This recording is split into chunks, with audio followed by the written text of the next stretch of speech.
This speech, the president on the record said that it was going to be extraordinarily low-key. Those were his words that he put on the record today at the lunch with anchors, including myself.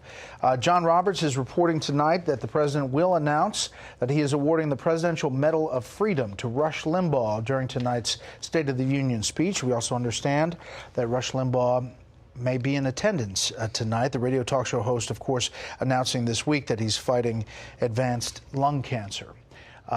That's one of the elements of this speech. What else are we looking for? Let's bring in our panel. Matthew Cottonetti again, founding editor of the Washington Free Beacon, Mara Liasson, national political correspondent of National Public Radio, and Susan Friccio, chief congressional correspondent for the Washington Examiner. Susan. Well, that's pretty big news to have Rush Limbaugh come. The announcement that he had cancer was just so devastating for tens of millions of people who are his fans and have been following him for decades.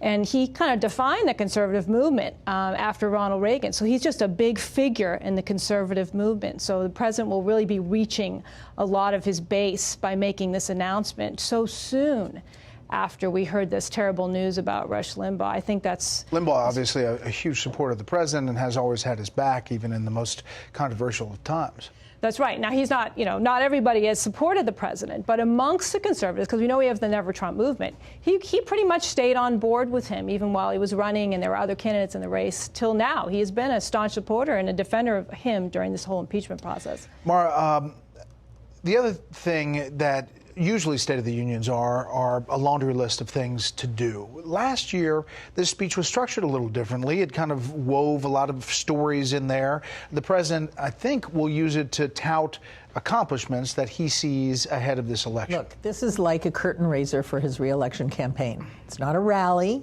He says it's going to be very low-key, and it's going to be very long, too. That's very an un-Trumpian recipe. He likes to be really entertaining. But this is a chance, biggest audience he's going to get all year, to tout his accomplishments, to talk about the economy, to talk about Black and Hispanic unemployment rates being low, to talk about all the things he's gotten done. I don't think this is a president who has a tremendously long legislative agenda. He'll talk about things he'll do if he gets reelected, maybe middle-class tax cuts, but I think he wants to tout his accomplishments. He wants to tell the positive story of his tenure. Advanced lung cancer. Limbaugh says that he's been experiencing shortness of breath and thought it was heart-related at first.